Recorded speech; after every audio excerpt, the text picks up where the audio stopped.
Hello YouTube, welcome to Critical Pain. I am Critical and this is going to be painful, so let's go ahead and get into today's topic. Today I'd like to talk to you about what EDC practical knives I feel are iconic in the knife world and are flagships for their respective companies.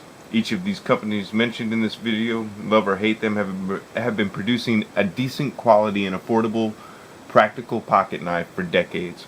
And whether you're a knife guy or not, I imagine that almost everybody has owned or do own at least one of the pocket knives in this list. If you are a knife guy, it's most likely that you have owned most of the knives in this list at one time or another.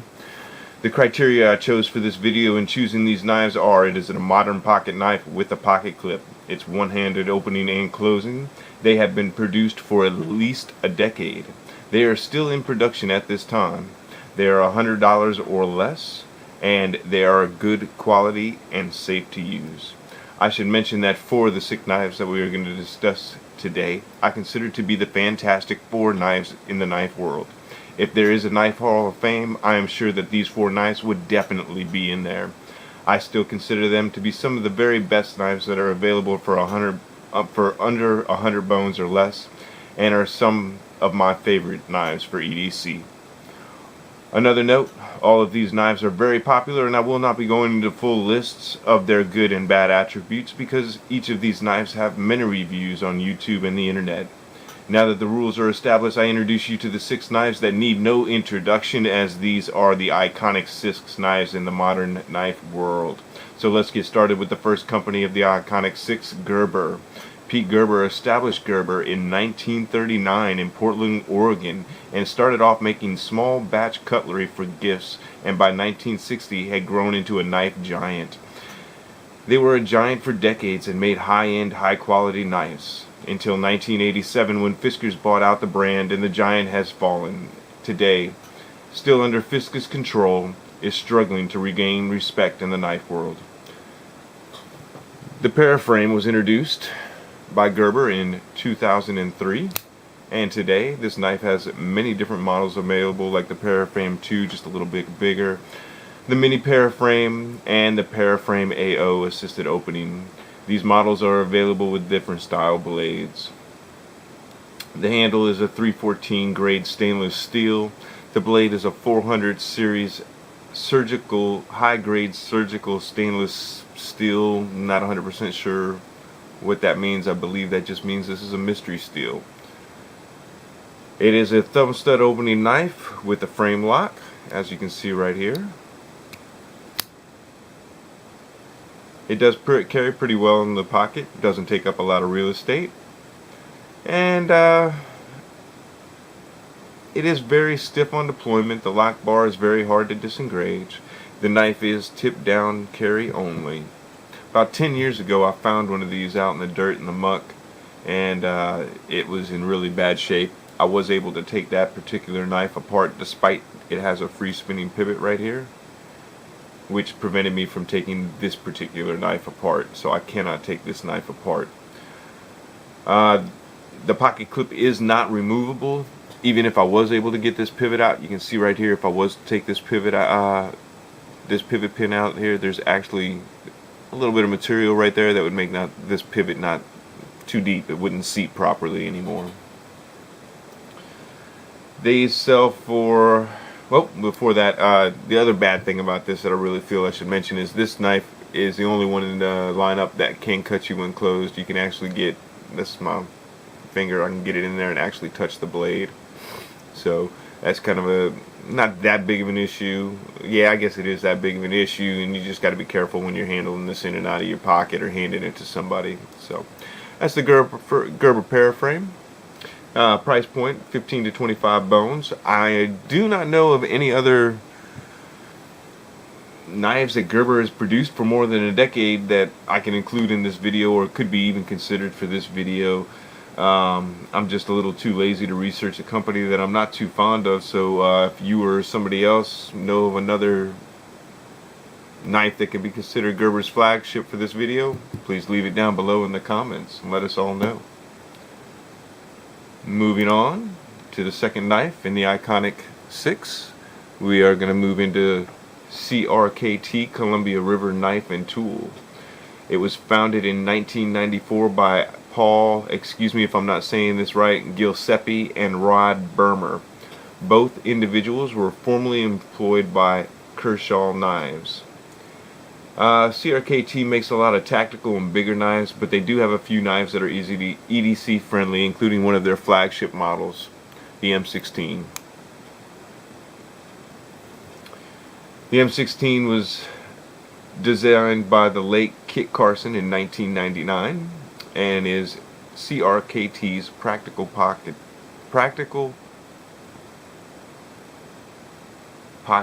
knife flagship. Practical pocket knife flagship. Made my brain stop for a minute there. This M16 is the 01S. It's made out of 8CR 14 MOV blade steel, stainless steel handles. Features a flipper tab deployment with a frame lock. Also has thumb studs for the lock bar. You can probably use this to roll it out. I don't think you're going to be able to flick it out with these thumb studs. They just lock too close into the handle to be able to... Oh, well, yeah, I guess you can flick it out. It's not exactly enjoyable, though. Over the years, this knife has been available in a few different models and sizes, some being liner locks with an additional safety up here on the top by the flipper tab. My brother actually loves that model. He's got the combo edge with the serrations down here and the Tonto edge, and it's a liner lock, and it's got a little extra safety right here that you have to disengage to get it to work, which I'm not a big fan of. She has this very slender, fairly thin design. She takes up very little real estate in the pocket. The frame lock is a tad bit on the difficult side to disengage. There's no cutout to get my finger in there, and it is awfully stiff. It is tip down carry only. There is no way to position this pocket knife down here or even on the... oh, I guess you can position it right or left, but it's only tip down. And it is going for about 20 to 40 bones for the basic 01 models, depending on which one you want. I'm guessing the M21 and the M18 are other models that can be considered flagship models and are closely related to the M16 series. Now we're going to get into the last four knives of the Iconic 6, also named by me the Fantastic Four. Alright, we're going to be looking at Ontario Knife Company, and they were established in 1889 in Naples, New York. They are the oldest company that we will be talking about today. They have mostly focused their product line on military and tactical knives. Now, I'm not sure if the Rat series of knives was released in 2008 or it was the Rat 2 that was released in 2008. But it is old enough to be in the Iconic 6 and the Fantastic 4. But it does make it the youngest of the Iconic 6. It was designed by Jeff Randall. They have designed and produced one of the hardest working and most recommended EDC knives in the knife community. And this is the Rat Model 2. It is a thumb stud deployment with liner lock, as you can see right here. It comes in two blade steels, AUS 8 and D2, and it's available in a little bit bigger size. Her bigger sister, the Rat number 1, is definitely a bit bigger knife. And there's also, I believe, a few fixed blade options in this series as well, in the Rat series. These are going to be nylon handles on stainless steel liners, not quite as durable as FRN or polymer handles.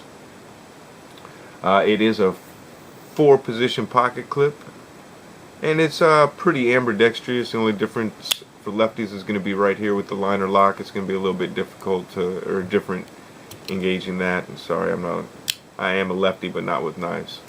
It's going to be a little bit different disengaging that liner lock with your left hand than it is your right hand there.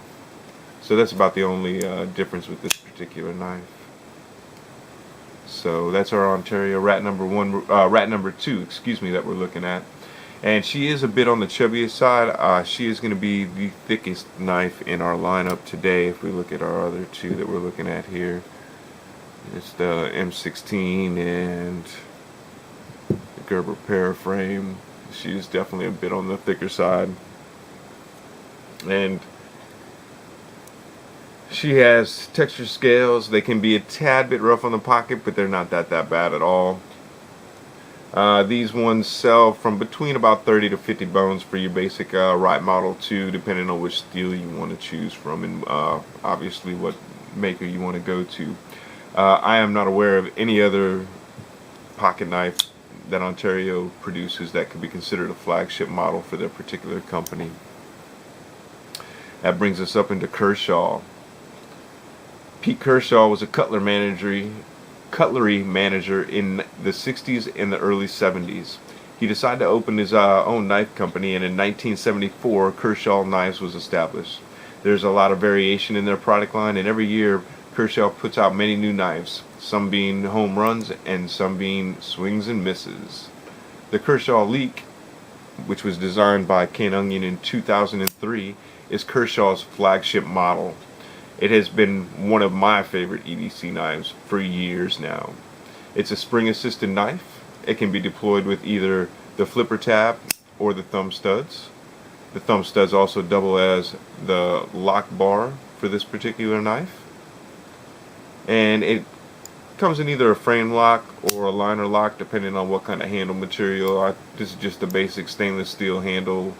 It comes with a 14C28N blade, which is the basic model. You can go in. This comes in many different blade steels and many different handle colors and materials. I've seen all kinds of stuff out there. These knives can go crazy.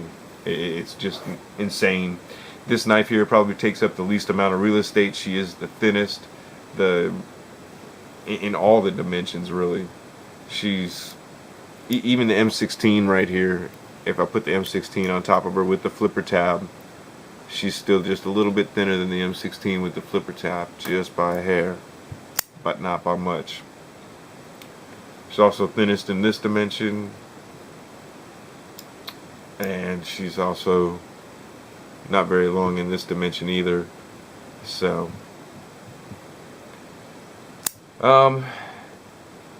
they say this knife is a little bit slippery, but here's the thing, I kind of like that in my knife because it's easier for me to get by it and into my pocket and pull out whatever I might be there. If I'm going offshore, or if I get a job in the Vaseline factory, then yeah, alright, I'm going to be bringing something with a little more texture on it, like my Rat number 2 or something like that. The frame lock on this model, it's possible to push it over, if you see right there. It isn't affecting the functionality or the safety of this particular knife, and as a matter of fact, this knife still has absolutely, I can't even muscle lock rock into it. It's very secure, even though that has that little bit of a problem right there. Those can be had for about 35 to 50 bones for the basic Leek models. And again, if there's any other Kershaw models that have been running for about a decade that you think should have been considered in this video, please leave it in the comments below. That brings us to our next company, Spyderco, founded by Sal Glesser, I believe I said that name right, in 1978 in Golden, Colorado. He started off producing only knife sharpeners until 1981, when they produced their very first folding knife, the CO1 Worker. In 1990, Spyderco introduced their flagship, the Delica. It is the oldest and has been in production longer than any of the other flagship knives, or the iconic knives, or even the Fantastic Four knives that we are going to be talking about today. The Delica has went through 4 major renovations since its release, and the current model out today is the Delica 4. It features a VGN steel blade with FRN handles, and it has a bi-directional texturing on them that they are extremely grippy. Extremely ergonomic knife. It has a 4-position pocket clip, back lock, and this is a totally ambidextrous knife, meaning that lefties and righties will have the exact same experience. This handle texture can be a little bit rough on the pockets. However, Spyderco was nice enough to kind of just put their little logo right here in the middle. It makes it a little bit easier to get it in and pass the texturing in your pocket, but it's still a little bit rough on your pockets when you take it in and out. It is a very thin knife, almost as thin as the leak. Put them up side to side there. You see the leak is just a little bit thinner, but not by much. It has a wide profile. It does take up the most real estate in that dimension. This is the widest knife we're talking about today. You look here, and that's just because it's got this thumb hole opener that I'm actually quite fond of. I really do like the thumb hole opening. Some other points about Spyderco's. This knife came to me. I don't mind my outdoor camping bushcraft knives. That sort of knives to have a very sharp spine, but this one is extremely sharp, and I don't need that on my pocket knife. The thumb hole is also very sharp. This knife cannot be taken apart without voiding the warranty, which is something that I really don't like. And these go in for about 60 to 80 bones nowadays, depending on whether you can get a sale or not. Many knives can be considered Spyderco's flagship, including their Endura, the Tenacious, their paramilitary, although their paramilitary is outside the $100 mark, but definitely can be considered a flagship. And if there's any other, maybe the Birds line or whatever, any other knives by Spyderco that you think could be added to this list, please let us know. Alright, and that brings us to the last knife of the Iconic 6 and the last knife of the Fantastic 4. And we are talking about Benchmade. Benchmade USA. Their knives were in 1988. Benchmade Knives was founded in California. Shortly later, they moved to Oregon in 1990. When the company was first established, their main focus was on Balisong butterfly knives, hence their butterfly logo, or butterfly maker's mark, I should say. They have since expanded their product line and offer a blue class line of EDC knives, a hunt class line of hunting knives, a black class line of tactical knives, and some very, very high-end model knives, also called the gold class. For a very short time they had an economy line called the red class that apparently did not go over very well, as it was discontinued a short time later. Mel Pardue designed the Benchmade Griptillion, and it was released in 2001 by Benchmade. It features the exclusive, or it was until the patent expired, axis lock. Has thumb stud opening or thumb hole opening, depending on which version you'd like to buy. The base model offers 154 cm steel in 3 different blade shapes. It has this drop point right here. It also has, got a little bit of gunk on the end of my blade I didn't even see there. Oh well. Also has, in addition to this drop point blade, it has a sheep's foot blade with the thumb hole, and there's also a Tanto version, the 557. It has a textured polymer handle. Comes in many, many different colors.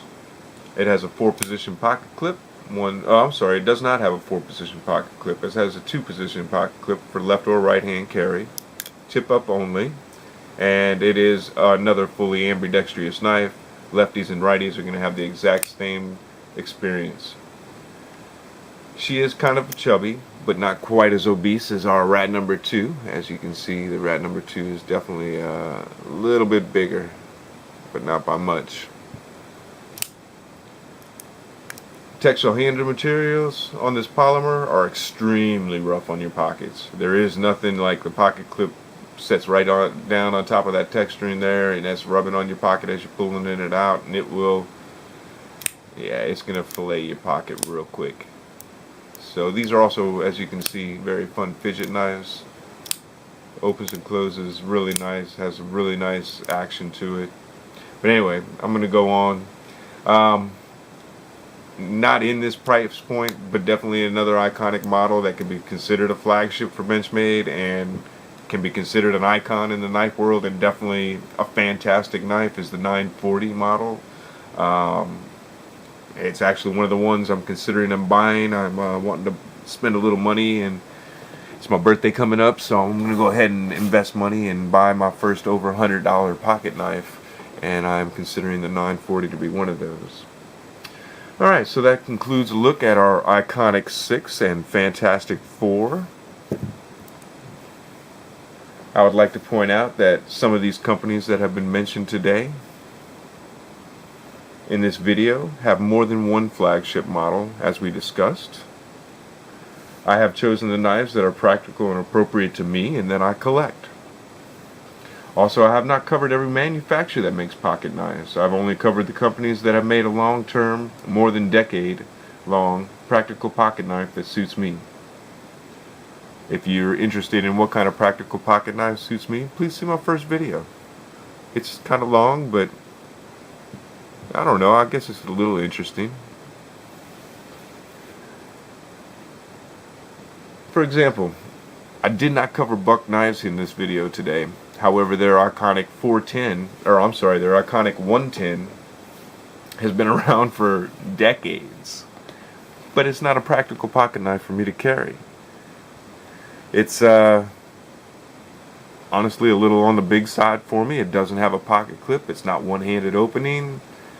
Yeah, I'm sure in some situation I might desire to carry it, but not today. Another company that I could have brought up is Cold Steel. They're not featured here because I don't feel they produce any knives. They don't produce knives for me. They produce knives for the tactical buyer. They're much bigger. They take up more real estate than I like.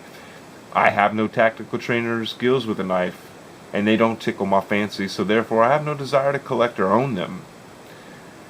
I would absolutely love to see some other people make some YouTube videos on what they feel are the iconic 6 knives, or iconic however many knives. It doesn't have to be limited to the number just 6. It can be 4 or 10 or however many you feel that are iconic in the knife world.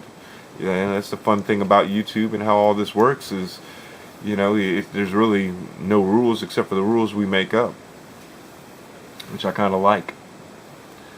So please feel free to make your own video. I'd love to see video detailing the bigger knives, like the Benchmade regular Griptillion and the Spyderco Endura and the Rat Model 1. You know, those would be some good Paraframe 2. You know, those would be some good knives to have all in those categories, and just kind of give us the, you know, shot of what they look like. They're not knives that I collect or can spend money on and do a video next week on, unfortunately. But if I could, I would. I'd also like to see like the old school companies, like we talked about Buck earlier, in Case and Victorinox. You know, maybe Cedric or Ada or Advanced Knife Bro or Birdshot IV or Birdshot IV. I like that channel, by the way. Those guys are interesting to watch, to say the least. Maybe those channels would do one. Or, I mean, heck, if any of you guys that actually watch this video, I don't know how many are going to watch it. I've only got about 20 views on my first video. My other 2 videos aren't getting a lot of views either. So, you know, if any of the 20 of you guys are watching this want to make a video doing one of these, please do. If somebody wants to make this into a tag video and start tagging other YouTubers to do this, great. That would be amazing. So, anyway, I'm going to leave you today with a little advice from my Uncle Bumple Fork. Always remember to cut towards your chum and not your thumb. Until next time.